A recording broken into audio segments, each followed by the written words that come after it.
Hey there. So we're surrounded by marketing every single day, right? But what is it, really?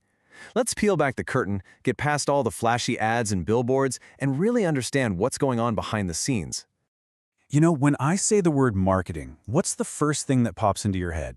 For a lot of us, it's probably a TV commercial, or maybe one of those online ads that seems to follow you everywhere.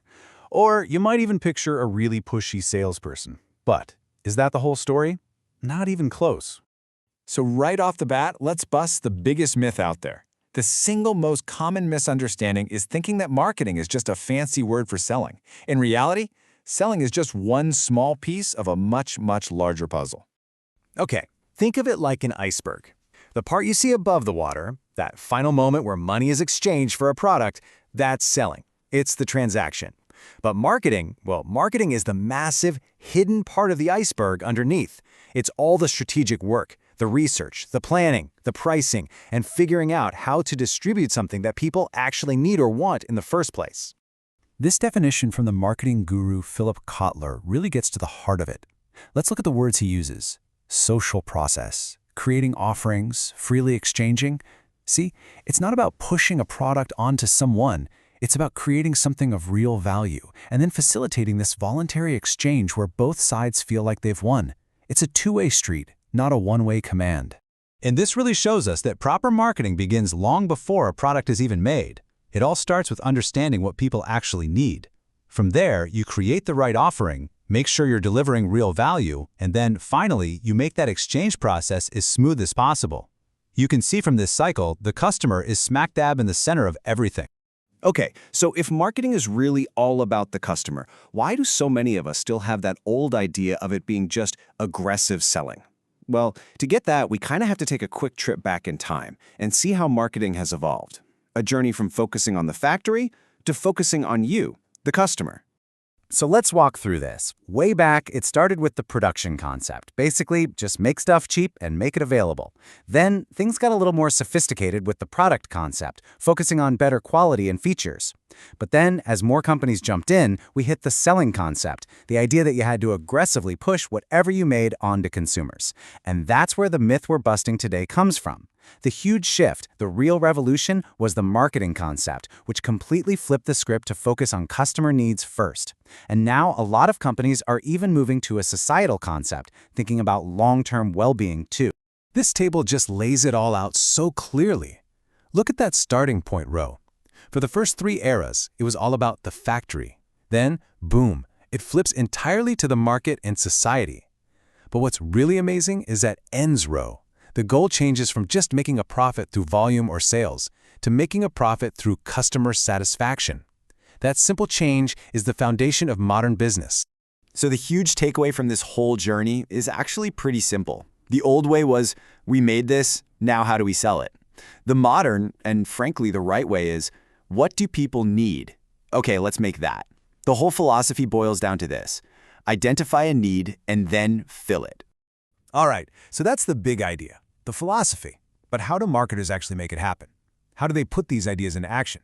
Well, let's open up the Modern Marketer's Toolkit. The foundation, the absolute bedrock for putting this philosophy to work is something called the marketing mix. It's a classic framework, and it's made up of 4 key levers a marketer can pull, famously known as the 4 Ps. First up, P is for product. This is the actual thing you're offering, the good or the service that's supposed to create value. It could be something simple, like the groceries you buy every week without much thought. Or it could be what we call a shopping product, like a new couch, where you're going to spend a lot more time comparing options before you decide. And you can't talk about a product without talking about its packaging. It's so much more than just a box. It actually has 3 levels. Take this toothpaste, for example. You've got the primary package, that's the tube itself. Then the secondary package, the little box it comes in that protects it and catches your eye on the shelf. And finally, you have the transportation packaging, the big case that gets a whole bunch of them safely to the store. Next up, price. Now this isn't just a random number, it's a powerful signal. The price you set has a direct impact on demand, and most importantly, it has to line up perfectly with what the customer thinks the product is worth. If there's a disconnect between your price and their perceived value, your whole strategy can just fall flat. The third P is place. You can also think of this as distribution. This is the whole complex dance of getting the product from the factory floor into the customer's hands. It involves everything: warehousing, transportation, managing inventory levels, working with retailers. The whole goal is simple but incredibly difficult. Get the right product to the right place at the right time. And that brings us to the final P, promotion. This is how a company communicates its value. It's the part that most of us immediately think of when we hear the word marketing.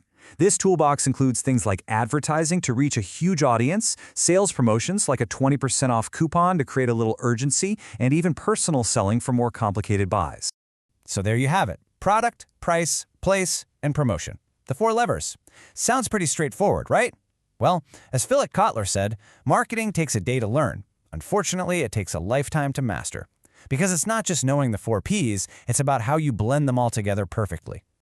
So why does any of this really matter to you? Because once you understand this framework, you'll start to see the business world in a completely new light. Seriously, you start seeing the matrix. You see marketing everywhere. At the end of the day, modern marketing isn't about tricking people. It's not about finding clever ways to sell things they don't really need. It's the deep, strategic, and often really hard work of understanding a real human need and then creating and delivering genuine value to satisfy it. I absolutely love this quote from Anita Roddick, the founder of The Body Shop. She just nails it. A truly great business is built on creating something so good, so valuable, that people are happy to pay for it. And that, right there, is the soul of great marketing. So, I want to leave you with a little challenge. With this new lens, take a look at the brands you use every single day. Which ones do you think really get it right? And more importantly, why? Think about their product, their price, where you buy it, and how they talk to you. I guarantee you'll start to see the hidden strategy behind why you love them. Thanks for joining me.